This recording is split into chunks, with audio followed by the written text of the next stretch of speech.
IGMC के सुरक्षा कर्मियों को नौकरी से निकालने और कोविड कर्मियों के मुद्दे पर सीटों से संबंधित आईजीएमसी कॉन्ट्रैक्ट वर्कर्स यूनियन ने आईजीएमसी के बाहर धरना प्रदर्शन किया।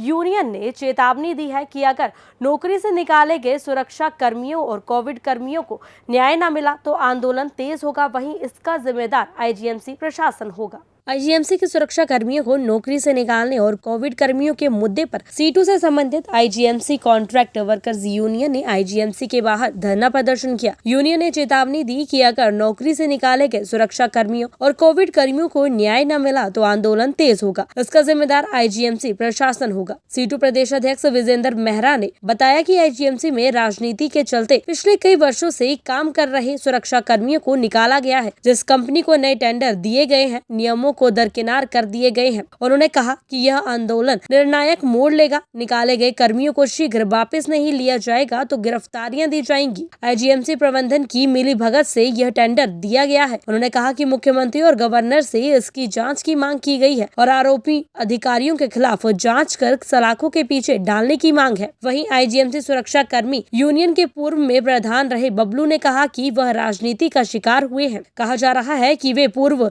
एमएस जनक राज के आदमी है। उन्हें नौकरी से निकाले जाने के बाद काफी दिक्कतों का सामना करना पड़ रहा है। महिलाओं को छोटे बच्चों के साथ मजबूरन धरने पर बैठना पड़ रहा है, लेकिन आईजीएमसी प्रशासन सूद तक नहीं ले रहा है। हमने पीछे भी एक प्रदर्शन किया था और उस प्रदर्शन से पहले भी हम लगातार जो है मैनेजमेंट से आईजीएमसी की मिलते रहे, वार्तालाप करते रहे। यहाँ कानून की हत्या हुई। आपको मालूम है कि पिछले 12, 13, 15 वर्षों से जो मजदूर यहाँ काम कर रहे थे उनको जो है एकदम से निकाल दिया गया क्योंकि आईजीएमसी के अंदर राजनीति चल रही है। मैं आपके समक्ष ये बात कहना चाहता हूँ आज पूरी जिम्मेवारी से, ये जो टेंडर यहाँ किया गया सिक्योर गार्ड कंपनी के नाम से, ये जाली है, ये फर्जी है। ये कंपनी एलिजिबल ही नहीं थी टेंडर के लिए।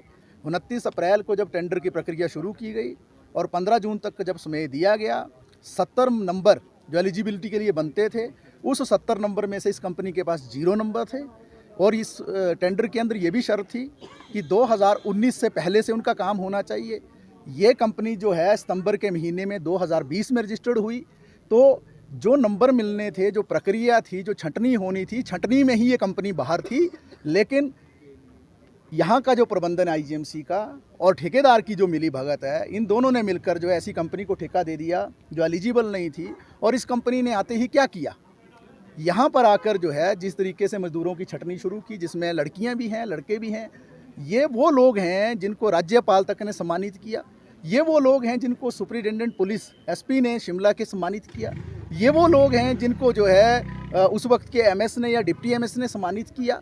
और ये सारे सम्मान पाने के बावजूद ये लोग आज जो है नौकरी से बाहर हैं और लगातार जो है प्रबंधन की ओर से और ठेकेदार की ओर से एक बहाना या दूसरा बहाना बनाकर जो है मुद्दे को टाला जा रहा है। हम ये कहना चाहते हैं आईजीएमसी के अंदर ये अराजकता का वातावरण पैदा करना चाहते हैं।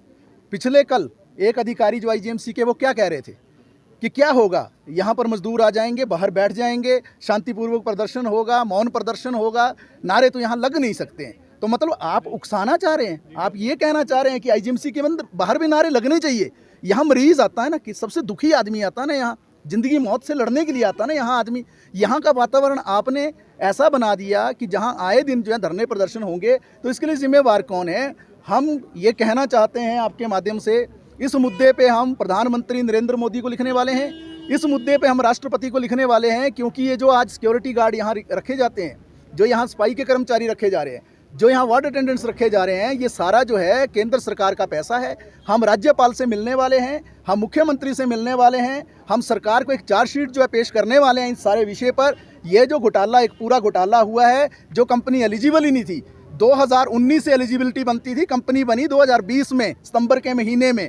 जो एक्सपीरियंस चाहिए था 5 साल का, वो एक्सपीरियंस है नहीं। ऑन रिकॉर्ड आप जाइए, आप ऑनलाइन जाकर देख लीजिए, इस कंपनी को 3 साल हुए, एक्सपीरियंस चाहिए था 5 साल का। तो यहाँ जो है पूरा एक जो है घपला चल रहा है और पूरी जो एक कमीशनखोरी चल रही है, पूरा पैसे का लेन देन चल रहा है और पूरा जो है यहाँ पर धक्केशाही से सिस्टम को चलाने की कोशिश है। टेंडर में क्या लिखा है? टेंडर में लिखा है कि जिस दिन कंपनी आएगी वर्दी देगी। आप देखिए, जो यहाँ सिक्योरिटी कर्मचारियों ने वर्दी पहनी है, किस कंपनी की है ये? सिक्योर गार्ड है ना कंपनी यहाँ पर आज के दिन में, इन्होंने वर्दी पहनी है रेनवो की। उसमें साफ लिखा है वर्दी मिलेगी, आपको कैप मिलेगी, बेल्ट मिलेगी, जूता मिलेगा, दूसरी चीज़ें मिलेगी। इवन की 20 जो डिटेक्टर्स होते हैं, आपको पता है मेटल डिटेक्टर्स होते हैं, वो लिखा है उस टेंडर के अंदर कि 20 मेटल डिटेक्टर आपको देने हैं। कहीं आपको मेटल डिटेक्टर दिख रहा है आपको आईजीएमसी में? कहीं नहीं दिख रहा है। तो करोड़ों करोड़ों रुपए की हेरा फेरी हुई है। इसमें जो आईजीएमसी का प्रबंधन है वो और ठेकेदार शामिल हैं। इसके खिलाफ हम कहना चाहते हैं, अभी तक हम जो है बिल्कुल शांतिपूर्वक आंदोलन में थे। हम बिल्कुल ये, क्योंकि ये अस्पताल है, यहाँ हम कोई दिक्कत खड़ा करना नहीं चाहते, लेकिन जिला का प्रशासन से भी कहना चाहते हैं, सरकार से भी कहना चाहते हैं। हम ये कहना चाहते हैं सरकार से कि आपने जो व्यवस्था परिवर्तन की बात की है, ये मुख्यमंत्री के बेइज्जती कर रहे हैं, ये सरकार की बेइज्जती कर रहे हैं, ये घपले कर रहे हैं, ये तानाशाही कर रहे हैं, ये दादागिरी कर रहे हैं, ये लूटपाट कर रहे हैं, ये कमीशनखोरी कर रहे हैं। इस कमीशनखोरी को सीटू तो चलने नहीं देगी और इस शहर के अंदर अगर ज़रूरत पड़ेगी बड़े आंदोलन की ओर हम आगे बढ़ रहे हैं। जो उसमें जो है चाहे गिरफ्तारियां देनी पड़ेंगी, हमें बिल्कुल देंगे, हम उससे पीछे नहीं हटेंगे। मार रोड पर देनेगी वहाँ भी देंगे, और अगर जो है महात्मा गांधी की प्रतिमा के नीचे बैठना पड़ेगा वहाँ भी बैठेंगे। शहर के अंदर जो आंदोलन का एक नया वातावरण खड़ा कर देंगे, जिसकी जिम्मेवारी जो है आईजीएमसी प्रबंधन की होगी। और हम मांग कर रहे हैं मुख्यमंत्री से, हम गवर्नर से मांग कर रहे हैं, तत्काल जो है इंक्वायरी कॉन्स्टिट्यूट की जाए और यहाँ पर जो ठेका दिया गया इस कंपनी के ठेके को तुरंत निरस्त किया जाए, और जो अधिकारी इसमें शामिल हैं उनको तुरंत जो जेल की सलाखों के पीछे डाला जाए, उन पर कार्रवाई हो, उन पर एफआईआर दर्ज हो। हम आंदोलन को अब आगे ले जाने वाले हैं, हम पीछे हटने वाले नहीं हैं। के तहत ही हमारे को निकाला जा रहा है। हमें बोलते हैं कि हम डॉक्टर जनक के साथ होते थे पहले, हमने उनके साथ ऑफिस में काम किया है कि हम उनको सपोर्ट करते हैं सर, ऐसा बोलते हैं, ऐसे आरोप है हमारे ऊपर सर। अब जाहिर सी बात है, अब इनके क्लास 4 होंगे सर, इनके सुरक्षा कर्मी होंगे सर, जाहिर सी बात है वो अपने लोगों को ही सपोर्ट करेंगे सर। अब हमने नौकरी की तो हमारी तो नौकरी थी सर, हमें तो करनी है जहाँ भी हमारी ड्यूटी लगेगी सर। 2019 में हमारी ड्यूटी यहाँ से चेंज होगी ऊपर सर, क्या बोलते हैं हॉस्टल सर, धरना प्रदर्शन का ये सर, हम किसी भी हद तक जाएंगे इस चीज़ में सर। अब जो है आज से लड़ाई निर्णायक बन गई हुई है।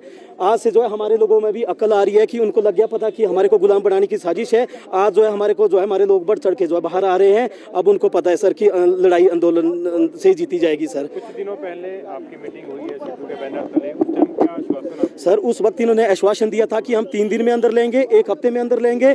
ये बातचीत करते करते सर, क्योंकि हमने 14 सालों से हॉस्पिटल में काम किया है, हम नहीं चाहते सर हॉस्पिटल की हम शांति व्यवस्था को भंग करें, क्योंकि यहाँ जो है सीरियस पेशेंट होते हैं, गरीब लोग आते हैं इलाज करवाने के लिए। हम नहीं चाहते कि हमारी वजह से वो लोग भी खजल हो, इसलिए जो है हम भी इनके डिसीजन के अनुसार ही चले थे कि हमारे को अंदर लेंगे। हम उसी तरीके से चले हैं सर। हमने कोई भी आज तक कोई ऐसा काम नहीं किया कि जिससे जो है लोगों को परेशानी हो। पर ये जो आईजीएमसी प्रशासन है सर, ये जानबूझ के जो है हमें परेशान कर रहा है, मानसिक रूप से भी प्रताड़ित कर रहा है। अब आपको पता है आर्थिक रूप से भी हम प्रताड़ित हो रहे हैं सर। ये तो कुछ बेचारे एनजीओ हैं जो हमारे को खाना खिला रहे हैं सर, वो हमारी हेल्प कर रहे हैं सर।